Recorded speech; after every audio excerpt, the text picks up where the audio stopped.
ನಾನೆಲ್ಲ ಟೀಚರ್ಸ್ಗೂ ಹೇಳೋದು, ನಿಮ್ಮ ಮಕ್ಕಳ ಕೆರಿಯರ್ ಬಗ್ಗೆನೂ ಸ್ವಲ್ಪ ಯೋಚನೆ ಮಾಡಿ, ಸ್ವಲ್ಪ ಸೇವಿಂಗ್ಸ್ ಮಾಡಿ. ನನಗೆ ಗೊತ್ತಿರೋ ಪ್ರಕಾರ ಇಲ್ಲಿರೋ 80% ಟೀಚರ್ಸ್ ಕೈಯಲ್ಲಿ ಸೇವಿಂಗ್ಸ್ ಮಾಡೋಕ್ಕೆ ಆಗಲ್ಲ. ನಾನು ಏನೋ ಪರಿಶ್ರಮ ನೀಟ್ ಅಕಾಡೆಮಿ ಕಟ್ಟಿ ಸ್ವಂತ ಸಾಮ್ರಾಜ್ಯ ಕಟ್ಟಿದ್ದಕ್ಕೆ ಸ್ವಲ್ಪ ದುಡ್ಡು ಉಳಿಸ್ಕೊಂಡಿದ್ದೀನಿ ಬಿಟ್ಟರೆ, ನಾನು ಎಲ್ಲೋ ಟೀಚರ್ ಆಗೇ ಇದ್ದಿದ್ರೆ EMI ಕಟ್ಟಕ್ಕೂ ಆಗ್ತಿರ್ಲಿಲ್ಲ. ನಮಗೆ EMI ಕಟ್ಟಕ್ಕೆ ಆಗ್ತಿರ್ಲಿಲ್ಲ. ಒಂದು ಸೈಟ್ ತೊಗೊಂಡ್ರೆ ಮನೆ ಕಟ್ಟಕ್ಕೆ ಆಗ್ತಿರ್ಲಿಲ್ಲ. ಈ ಕಷ್ಟದಲ್ಲೇ ನಾವು ಇದ್ದು ಬಿಡ್ತೀವಿ. ಸೊ ನಾನು ಹೇಳೋದು, ರಿಟೈರ್ಡ್ ಆದಮೇಲೆ ನಾವು ಟೀಚರ್ಸ್ ಆದರೂ HM ಆದರೂ ನಮ್ಮ ಮಕ್ಕಳು ನಮ್ಮನ್ನ ಮಕ್ಕಳ ಥರನೂ ನೋಡ್ತಾರೆ ರಿಟೈರ್ಡ್ ಆದಮೇಲೆ. ಸೊ ದಯವಿಟ್ಟು ಇಲ್ಲಿರೋ ವಿಶೇಷ ತಾಯಂದ್ರಿಗೆ ಹೇಳ್ತೀನಿ, ಮೇಡಮ್ ನೀವು ತಿಂಗಳು 2,000 ಸಾವಿರನೋ 3,000 ಒಂದು ಅಕೌಂಟ್ಗೆ ಹಾಕ್ಕೊಂಡಿರ್ತೀರ ನೋಡಿ. ಈ 60 ವರ್ಷ ಆಗಿದ ತಕ್ಷಣ ಸಡನ್ನಾಗಿ ನಿಮ್ಮ ಮಗ ಹಾಲಲ್ಲಿ ಕೂತ್ಕೊಂಡು ಏನಮ್ಮ ನಮ್ಗೆ ದುಡ್ಡು ಕೊಡು ಅದು ಡ್ರಾ ಮಾಡಿ ಅಂದರೆ ನಿನ್ನ ಮಗ ಖುಷಿ ಆಗ್ತಾನೆ ಅಂತ ಎತ್ತಿಟ್ಟಿರೋ 6-7 ಲಕ್ಷ ಒಂದೇ ಸಲ ಡ್ರಾ ಮಾಡಿ ಎಲ್ಲಾದ್ರೂ ಕೊಟ್ಟುಬಿಟ್ಟಿಯ. ದಯವಿಟ್ಟು ಆ ತಪ್ಪು ಮಾಡಬೇಡಿ. ನಿಮ್ಮ ಅಕೌಂಟಲ್ಲಿ ದುಡ್ಡು ಇಟ್ಕೊಳ್ಳಿ, ಅಲ್ಲಿವರೆಗೂ ನಿಮ್ಮ ಮನೇಲಿ ಸ್ವಲ್ಪ ಮರ್ಯಾದೆ. ಭಾಳಷ್ಟು ಜನ ಹೇಳ್ತಾರೆ ಸರ್, ದಯವಿಟ್ಟು ಈ ರಿಯಾಲಿಟಿನ ಮಾತಾಡ್ತೀನಿ. ತುಂಬ ಜನ ಟೀಚರ್ಸು ನನಗೇನು ನನ್ನ ಮನೆಯಲ್ಲಿ ಅಂತಾರೆ, ಮೆಂಟಲಿ ವೀಕ್ ಆಗ್ತಾರೆ. ಸಾವಿರಾರು ಜನನ ಟ್ರೈನ್ ಮಾಡಿರೋ ಟೀಚರ್ಸು ರಿಟೈರ್ಡ್ ಆದಮೇಲೆ ಅವರ ಸೊಸೆ ಅಳಿಯ ಇಂಥ ವಿಚಾರಕ್ಕೆ ಡಿಪ್ರೆಸ್ ಆಗಿರೋದು ನಾನು ನೋಡಿದ್ದೀನಿ. ರಿಯಾಲಿಟಿ ಹೇಳ್ಬಿಡ್ತೀನಿ ಕೇಳಿ ಸರ್. ನಿಮಗೆ ಮದುವೆ ಆಗಿ 1-2 ಮಕ್ಕಳಾದ್ಮೇಲೆ ನೀವು ನಿಮ್ಮ ಮಗು ಫ್ಯೂಚರು ಅವ್ರ ಮದುವೆ ಅವ್ರ ಬಗ್ಗೆನೇ ಯೋಚನೆ ಮಾಡಿದ್ರಿ. ನಾಳೆ ನಿಮ್ಮ ಮಕ್ಕಳಿಗೆ ಮದುವೆ ಆಗಿ ಮಕ್ಕಳಾದರೂ ಅವ್ರ ಮಕ್ಕಳ ಬಗ್ಗೆ ಯೋಚನೆ ಮಾಡ್ತಾರೆ, ನಿಮ್ಮ ಬಗ್ಗೆ ಯಾಕೆ ಯೋಚನೆ ಮಾಡ್ತಾರೆ ಸರ್? ಇದು ಗೊತ್ತಿರಬೇಕಲ್ಲ ನಿಮಗೆ. ಅಂದರೆ ನಿಮಗೆ ನಿಮ್ಮ ತಂದೆ ತಾಯಿಗಿಂತ ನಿಮ್ಮ ಮಕ್ಕಳ ಭವಿಷ್ಯ ಮುಖ್ಯ ಆದಾಗ ನಿಮ್ಮ ಮಕ್ಕಳಿಗೆ ನಿಮ್ಮ ಭವಿಷ್ಯ ಅದೇನು ಸರ್ ಮುಖ್ಯ ಆಗುತ್ತೆ? ನಾವೆಲ್ಲಿ ಸರ್ ಇದ್ದೀವಿ ಈಗ? ನಾವು ತಾಯಿಗಿಂತ ಹೆಚ್ಚಾಗಿ ಮಗಳನ್ನ ಪ್ರೀತಿಯಿಂದ ನೋಡ್ಕೊತೀವಿ, ತಂದೆಗಿಂತ ಹೆಚ್ಚಾಗಿ ಮಗನ್ನ ಚೆನ್ನಾಗಿ ನೋಡ್ಕೊತೀವಿ. ಅಪ್ಪನ್ನ ಕಾಶಿ ಯಾತ್ರೆ ಕಳ್ಸೋಕ್ಕಾಗುತ್ತೆ ಅಲ್ಲೋ ಗೊತ್ತಿಲ್ಲ, ಮಗನ್ನ ನಾವು USA ಕಳಿಸ್ತೀವಿ ಸರ್. ನಾಳೆ ನಿಮ್ಮ ಮಕ್ಕಳು ಅವ್ರ ಮಕ್ಕಳ ಬಗ್ಗೆ ಯೋಚನೆ ಮಾಡ್ತಾರೆ.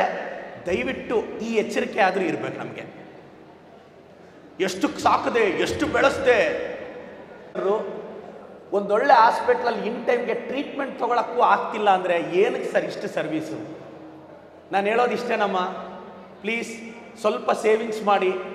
ಮಕ್ಕಳನ್ನ ನಂಬಿ ಯಾವುದೋ ಒಂದು ವೀಕ್ ಮೂಮೆಂಟಲ್ಲಿ ನಿಮ್ಮನ್ನು ಪ್ರೀತಿಯಿಂದ ಮಾತಾಡಿದ ತಕ್ಷಣ ಎತ್ಕೋ ಸ್ವಾಮಿ ಎತ್ಕೋ ಡ್ರಾಶ್ ಎಸ್ಕೋ,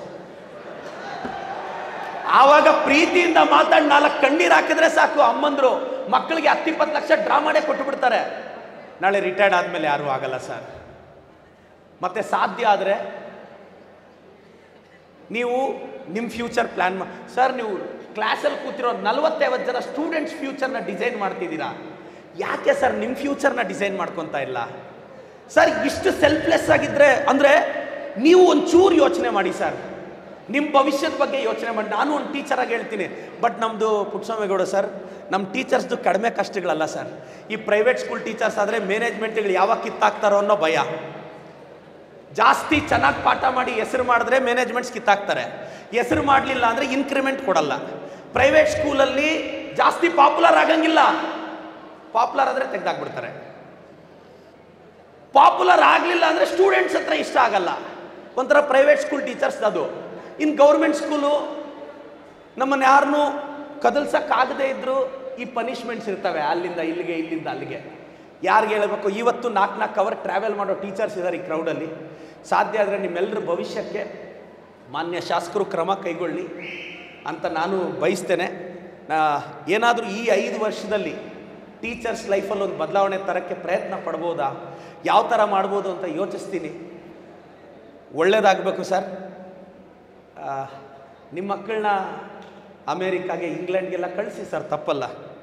ಬಟ್ ಅಟ್ಲೀಸ್ಟ್ ನಿಮ್ಮ ಕುಟುಂಬದಲ್ಲಾದರೂ ನೀವು ಗೌರವವಾಗಿ ಬದುಕೋ ಅಷ್ಟಾದರೂ ಏನಾದರೂ ಎತ್ತಿಟ್ಕೊಳ್ಳಿ ಸರ್. ನಾನು ನಿಮಗಿಂತ ಚಿಕ್ಕ ಹುಡುಗ ಸರ್. ಏನೋ ಶಾಸ್ತ್ರಿ ಹಿಂಗೆ ಹೇಳ್ತಾರೆ, ನಾನು 10 years 20 years ಎಕ್ಸ್ಪೀರಿಯನ್ಸ್ ಟೀಚರ್, ನನಗೆ ಗೊತ್ತಿಲ್ವಾ ಅಂತ ನಿಮ್ಗೆ ಅನಿಸ್ಬೋದು ಸರ್. ನಾನು ನಿಮ್ಮ ಮಗನ ಸ್ಥಾನದಲ್ಲಿ ನಿಂತು ಇವೆಲ್ಲ ಹೇಳ್ತಿದ್ದೀನಿ. ನಿಮ್ಮ ಮಗ ಇವೆಲ್ಲ ಹೇಳಲ್ಲ, ಹೇಳಕ್ಕೆ ಬರೋದು ಇಲ್ಲ. ಯಾಕೆಂದರೆ ಅವ್ರವ್ರ ಸ್ವಾರ್ಥ ಅವ್ರವ್ರಿಗಿರುತ್ತೆ ಸರ್. ಇಲ್ಲಿ ಭಾಳಷ್ಟು ಜನಕ್ಕೆ ಒಂದು ಗೊತ್ತಿರಬೇಕು, ನಾವೇನೋ ಸಾಧಿಸ್ಬೇಕು ಅಂತ ಬರ್ತೀವಿ. ಭಾಳಷ್ಟು ಜನ, ನಾನು ಹೇಳಿದ್ದೆ,